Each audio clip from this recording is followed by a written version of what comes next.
2. Os remadores dos 2 bergantins trabalhavam furiosamente, os músculos das costas e dos braços retesados pelo esforço. Mas, por mais vigor que colocassem nos remos, não conseguiam nos distanciar dos inflamados guerreiros que nos seguiam em suas canoas. A escuridão nos envolveu, transformando a água e os cascos dos barcos em sombras misteriosas. E os indígenas tornaram-se menos vistos do que ouvidos, suas flechas zunindo sobre nossas cabeças como se fossem pássaros da morte. Atacavam continuamente. Atiravam suas lanças com atiradeiras e elas se cravavam nos barcos com força estupidificante, obrigando-nos a agachar no convés e apertar nossas armaduras e capacetes. As lançadeiras desses indígenas tinham cerca de 3 pés de comprimento por 4 polegadas de largura, com um gancho de osso numa extremidade para prender o dardo a ser atirado. Essas lanças eram longas, com 6 ou 7 pés de comprimento e a ponta feita de madeira dura ou osso de peixe ou de fera. Algumas dessas pontas de lança destacavam-se da haste, ficando dentro da vítima. Eles usam suas atiradeiras com tanta eficiência e precisão que não erram um alvo a 50 passos de distância. Não fosse a proteção das amuras do San Pedro e do Vitória, não teríamos tido chance contra os omaguás. Felizmente, nossa pólvora já tinha secado. Sob a chuva de flechas e dardos, os besteiros e arcabuzeiros contra-atacaram, derrubando muitos dos nativos nas canoas mais próximas. A trovoada flamejante dos arcabuzes e o cheiro acre da pólvora assustou os indígenas que retrocederam durante algum tempo. Aproveitamos para nos afastar ao máximo da margem e tentar ficar fora do raio de suas armas. Os guerreiros omáguas, porém, não desistiram. Aquela noite foi sinistra, longa e misteriosa. A noite sem lua, o negro das águas, o sibilar das flechas e lanças, os gritos dos inimigos, ora perto, ora mais distantes, nos envolveram como um pesadelo. Quando o dia nasceu, vimos-nos próximos a uma enorme aldeia, densamente povoada. Novos reforços vinham substituir os guerreiros fatigados com a perseguição. Fazia mais de um dia e uma noite que lutávamos sem parar pelas nossas vidas, sem tempo para beber, comer ou descansar. Exaustos demais, os remadores interromperam seu trabalho, ofegantes em seus bancos, as palmas das mãos repletas de bolhas ou em carne viva. Continuamos sendo levados pela corrente, o San Pedro e o Vitória lado a lado, protegendo-se mutuamente. Por volta do meio-dia, avistamos uma pequena ilha no meio do rio. A distância parecia desabitada. O capitão, então, nos animou e ordenou que tentássemos aportar no ilhote, se pudéssemos. Lá, descansaríamos e comeríamos. Com algum esforço, conseguimos desembarcar e puxamos os bergantins para a praia. Os cozinheiros começavam a acender fogueiras para preparar uma refeição quando outra série de ataques caiu sobre nós, vindo de todas as direções, da terra e do rio. Alguns guerreiros tinham aportado numa praia mais distante do ilhote e agora nos atacavam por terra, enquanto os outros continuavam a atirar em nós de suas canoas. Lançaram 3 cargas ordenadas e concentradas, forçando-nos a voltar à proteção de nossos barcos. Zarpamos novamente, perseguidos por um número cada vez maior de omaguás. Nossa esperança se esvaía. Começávamos a duvidar de que seríamos capazes de atravessar mais um dia naquela situação. À frente e atrás do São Pedro e do Vitória, centenas de canoas coalhavam a superfície do Maranhão. Anunciada pelos trocanos, a notícia de nossa presença descia o rio com mais velocidade que as águas. Sem que pudessem tomar nosso barco ou impedir nossa passagem, os omáguas recorreram à magia. 4 ou 5 canoas se aproximaram, cada qual com um feiticeiro de pé na proa. Todos tinham seus corpos recobertos com um pó branco que parecia ser cal e as bocas cheias de cinzas que sopravam no ar. Traziam nas mãos um objeto com o qual recolhiam água do rio e a aspergiam, invocando seus deuses e proferindo encantamentos. Desse modo, fizeram um círculo completo ao redor dos bergantins. Quando terminaram, chamaram seus guerreiros. Animados, os omáguas sopraram seus apitos e trombetas de guerra, bateram seus tambores e se prepararam para atacar mais uma vez. Talvez seus deuses tenham atendido o pedido dos feiticeiros, pois, de repente, o rio começou a estreitar. Seguíamos em direção a uma emboscada. 2 fileiras de guerreiros postadas cada qual numa das margens esperavam pela nossa passagem para nos atacar simultaneamente. Enquanto nos aproximávamos, distinguimos um dos indígenas que parecia ser o líder. Comandava seus homens, encorajando-os a nos atacar de ambos os lados. Não tínhamos como retroceder. Imediatamente, o capitão Orellana chamou nosso melhor artilheiro, um arcabuzeiro chamado Hernán Gutiérrez de Celis, e ordenou que atirasse no chefe indígena. Celis preparou sua arma, apontou com cuidado e, quando nos aproximamos da margem, disparou. O arcabuz explodiu em fumaça, cuspindo fogo e chumbo. Seu trovoar assustou os omáguas, que pouco depois perceberam seu chefe caído, o peito aberto, morto instantaneamente. O som da arma e a morte repentina do cacique lançaram pânico e confusão entre os guerreiros, que se reuniram ao redor do corpo morto de seu chefe com os olhos arregalados, cheios de medo e confusão, sem saber o que fazer. Aproveitamos aquele instante e nossos remadores cravaram as águas com toda a vontade, impelindo-nos através do estreito canal até chegarmos, pouco depois, num ponto onde o rio voltava a se alargar. Embora tivéssemos conseguido escapar da emboscada, nossos perseguidores não desistiram. Durante os 2 dias e as 2 noites seguintes, os omáguas continuaram atrás de nós em suas canoas. Não tivemos um momento sequer para descansarmos ou comermos. Estávamos enfraquecidos, famintos, sedentos. Nossas línguas inchadas, lábios rachados e sangrando. Alguns de nós começaram a delirar devido à falta de sono. O capitão sabia que precisávamos aportar e descansar. Estendendo-se por mais de 70 léguas ao longo do Maranhão, o território dos omáguas era tão impressionante e hostil quanto a Paria, o Grande, havia descrito.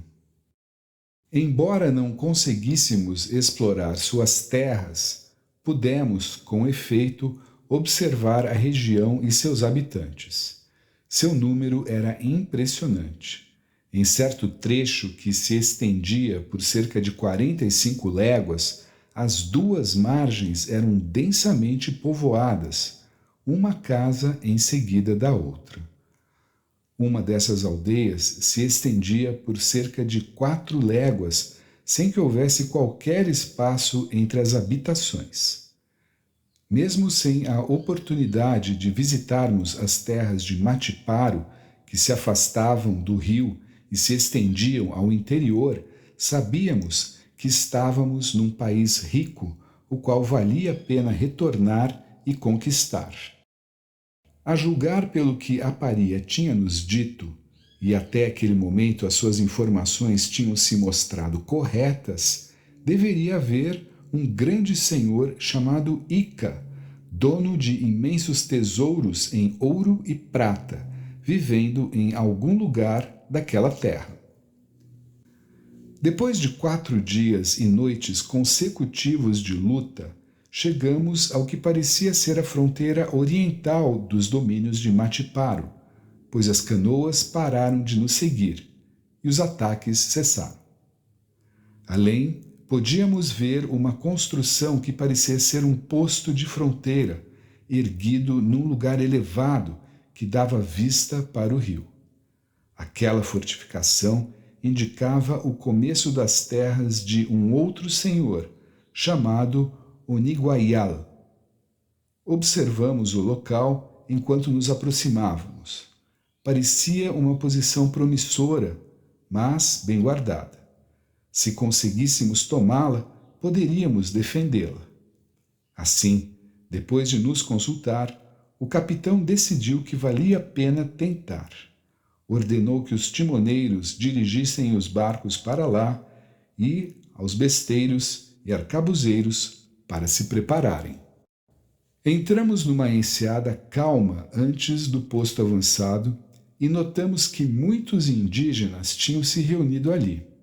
Preparavam suas armas para defender aquela posição. O capitão Orellana nos encorajou, dizendo que não era hora de excitarmos e, numa manobra ousada e decisiva, ordenou que os remadores fossem a toda velocidade, de modo que encalhássemos na praia. Foi um movimento arriscado. Contudo, tivemos sucesso. Os guerreiros que defendiam a fortificação arremessavam lanças e dardos até que os barcos encalharam na areia a toda velocidade. Então, nossa pequena artilharia nos deu cobertura a partir do San Pedro e do Vitória, disparando seus arcabuzes e bestas, enquanto saltávamos, brandindo nossas espadas e gritando: "Por Santiago! Pela Espanha!" Os defensores assustaram-se diante da nossa fúria, do som e do cheiro da pólvora e do poder de destruição de nossas armas. Abandonaram não só o posto avançado, mas também a aldeia localizada um pouco adiante. Para nós, foi um alívio e um deleite, pois, além de agora termos um local onde descansar e nos recuperar dos ferimentos, a povoação estava repleta de comida que os nativos deixaram. O capitão Orellana me disse que planejava ficar naquele local por 3 ou 4 dias, se pudéssemos. Então, abasteceríamos com os víveres que encontramos e partiríamos uma vez mais. Como esperávamos, aquela posição era facilmente defensável das incursões dos nossos perseguidores. Para proteger os bergantins, o capitão ordenou que fossem ancorados em águas rasas e amarrados um ao outro. Além disso, colocou vigias que se revezavam o tempo todo para cuidar dos barcos. Na manhã seguinte, percebemos um tumulto na água, através da neblina que envolvia o rio, a margem e a floresta além. Nossas sentinelas deram alarme. Numerosas canoas vinham em nossa direção. Algumas já estavam sobre os bergantins, seus tripulantes tentando soltar as embarcações de seu ancoradouro. Imediatamente, o capitão Orellana ordenou que os besteiros se aproximassem dos atacantes e os alvejassem a partir de posições protegidas. Os hábeis artilheiros derrubaram muitos inimigos com seus dardos mortais, causando tanto dano a ponto de reverter a situação a nosso favor. Assim fustigados, os nativos interromperam o ataque, retiraram-se e desapareceram na várzea. Convencidos de que tínhamos momentaneamente nos livrado dos omáguas, voltamos a postar guardas para vigiar nosso perímetro. Então, o capitão mandou que os cozinheiros preparassem grande quantidade de comida e que os outros descansassem em turnos ordenados. A pausa, depois de muitos dias de combates constantes e de percorrer léguas e léguas sem parar, foi como uma bênção. Podíamos descansar, regalar-nos com bons alojamentos, comer tudo o quanto aguentássemos. Assim permanecemos durante 3 dias. Ao longo desse tempo, acompanhei o capitão Orellana em visitas ao redor da aldeia e nas vizinhanças. Nessas incursões, descobrimos trilhas e estradas que levavam ao interior. Eram tão amplas e bem construídas que pareciam com as estradas da Espanha mantidas pelo rei. Aquilo, além da grande população e da riqueza de alimentos, nos convenceu de que estávamos entre um povo civilizado e desenvolvido, o que nos dava certeza de que em breve voltaríamos a ser atacados. Desse modo, depois de 3 dias, o capitão resolveu não abusar mais de nossa boa sorte e zarpamos. Tínhamos encontrado na fortificação e nas casas próximas grande quantidade de um tipo de pão feito de farinha de mandioca e de milho, usado pelos nativos em suas expedições de caça e de guerra. Carregamos os barcos com esses pães e com todos os alimentos que pudemos armazenar. Em seguida, partimos, uma vez mais, sem saber onde estávamos, o quanto tínhamos percorrido e a que distância estávamos do Mar Doce. Calculamos que tínhamos descido o rio por mais de 240 léguas, desde que deixáramos a aldeia de Imara. Depois de viajarmos por pouco mais de 1 légua, chegamos ao encontro de um poderoso rio que desaguava no Marañón, na margem sul. Era tão largo que no local em que desaguava suas águas havia formado 3 ilhas. Por isso, batizamos o curso d'água de Rio da Trindade. Mais tarde, eu soube através dos indígenas que estes o chamam de Juruá. As margens desse rio eram habitadas por um povo próspero. O capitão nos ordenou que permanecêssemos a postos, mas que não provocássemos os habitantes daquela região. Esperávamos evitar confrontos. Passamos por aldeias densamente povoadas, algumas das quais enviaram flotilhas de canoas de guerra para nos atacar. Sua intensa agressividade nos fazia viajar no meio do rio.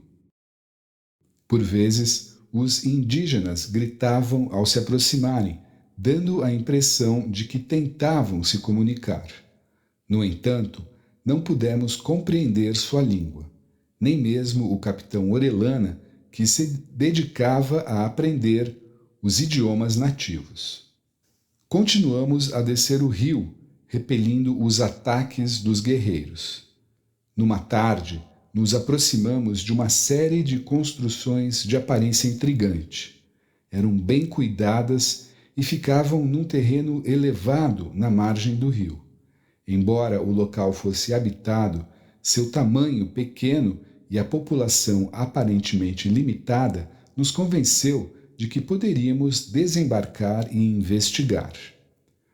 Ao chegarmos perto, percebemos que eram tão bem construídas e mantidas que suspeitamos tratar-se de um palácio ou local de recreio do senhor daquelas terras. Atacamos a posição e os nativos resistiram por cerca de 1 hora antes de abandonarem as casas e a aldeia e fugirem para a floresta. Assumimos o controle do perímetro, amarramos as embarcações e fomos reconhecer o lugar, armados e de prontidão. Encontramos grande quantidade de alimento que recolhemos para levarmos aos bergantins. Mais adiante, demos com um prédio grande, parecido com uma construção espanhola, um tipo de depósito repleto de diferentes variedades de cerâmica, de várias qualidades e tamanhos. Ficamos maravilhados com as peças, que incluíam jarros e ânforas. Algumas delas, como pratos, tigelas e candelabros, eram da melhor porcelana que já tínhamos visto, nem mesmo a fabricada em Málaga se igualava a elas. As peças que encontramos eram esmaltadas e embelezadas com todas as cores, tão brilhantes que causavam espanto. Mais do que tudo, os elaborados desenhos e pinturas indicavam que quem produziu aqueles objetos pertencia a uma civilização avançada. Padrões geométricos pintados de vermelho, negro e branco, representando homens e animais.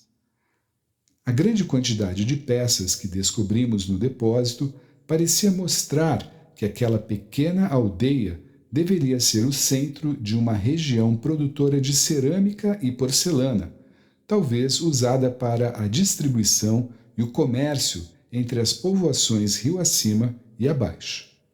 Chamamos aquele lugar de Vila da Porcelana. Estávamos ansiosos para descobrir mais a respeito daquele povo, por isso tentamos capturar alguns indígenas que não tinham abandonado o local. Encontramos e cercamos alguns deles e, por meio de uma difícil comunicação feita com a língua dos sinais, esses prisioneiros nos disseram que, apesar de aquela cerâmica ser notável, havia muito ouro e prata numa aldeia próxima, no interior. Eles até mesmo se ofereceram para nos levar lá. Embora ficássemos tentados pela oferta, o capitão ponderou, com seu costumeiro bom senso, que a incursão nos tomaria tempo demasiado, além de ser, provavelmente, um movimento perigoso. Ele admitiu que relutava em dividir nossos homens. Em vez disso, propôs que continuássemos explorando a aldeia. No centro da vila havia uma espécie de igreja ou capela, na qual encontramos 2 ídolos de pedra enfeitados com penas de diversos tipos e folhas de palmeira. Eram amedrontadores, gigantescos e tinham nos braços, panturrilhas e joelhos discos com encaixes parecidos com os dos candelabros. As orelhas dos ídolos eram furadas e muito grandes, semelhantes às dos nobres cusquenhos, a quem chamávamos orejones. As imagens encheram nossa imaginação. Alguns de nós lembraram das histórias de Cortés sobre a conquista do México, quando ele e seus homens testemunharam sacrifícios humanos. O tenente da nossa expedição, Cristóbal Maldonado, recordou um terrível episódio durante o cerco de Tenochtitlan, quando cerca de 70 espanhóis foram capturados e levados a uma grande pirâmide. Lá foram despidos e conduzidos a uma pedra sacrificial. Ao chegarem numa pequena área em frente ao oratório, onde os ídolos dessa gente eram mantidos, notaram suas cabeças emplumadas e foram obrigados a dançar diante deles. Em seguida, foram deitados de costas e tiveram seus peitos abertos por facas de pedra e os corações ainda palpitantes foram arrancados e oferecidos aos tenebrosos ídolos. Olhamos para as estátuas como se também elas fossem receber nosso sangue em sacrifício. No interior do templo, encontramos algumas peças de ouro e prata. Os indígenas que tínhamos capturado explicaram com dificuldade que tanto a casa de oração, os ídolos e os objetos de ouro e prata pertenciam a um povo rico que vivia no interior, no coração da floresta, as mesmas pessoas sobre quem tinham falado, e se oferecido a nós para mostrar o caminho. Aqueles orejones de pedra talvez representassem os senhores daquela nação. Para conter os homens, atiçados agora pela visão dos metais preciosos, o capitão Orellana nos lembrou de que nossa intenção era apenas encontrar provisões, preservar nossas vidas e reunir informações sobre o que vínhamos naquela jornada de descoberta. Continuamos o reconhecimento e encontramos várias estradas e trilhas que iam para o interior. Interessado nelas, o capitão decidiu explorar a periferia. Chamou a mim, Maldonado, o tenente Robles e alguns outros poucos homens para que o acompanhássemos. Seguimos a maior dessas estradas por cerca de 1/4 de légua. Ao longo desse percurso, notamos que o caminho ficava mais largo e que sua manutenção era perfeita, outra evidência de que estávamos entre um povo avançado. Contudo, as estradas também indicavam que poderíamos ser atacados a qualquer instante. A percepção caiu sobre nós como um raio. Imediatamente interrompemos o reconhecimento da área e voltamos até o depósito de cerâmica, onde o restante dos homens nos aguardava, e de lá fomos, sem perda de tempo, aos bergantins e os carregamos com a comida pilhada. Embarcamos ao pôr do sol. Apesar dos alojamentos confortáveis, teria sido perigoso dormir naquele entreposto, aparentemente tão movimentado. Já escurecia quando atingimos o meio do rio. As silhuetas fantasmagóricas dos morcegos voando sobre nossas cabeças, o canto das cigarras erguendo-se da mata como se fossem a própria voz da floresta, o brilho bizarro dos vagalumes pontilhando a escuridão, os sons da selva nos envolviam. Do mesmo modo como o negrume do rio que deslizava como uma serpente sem cabeça em direção ao desconhecido.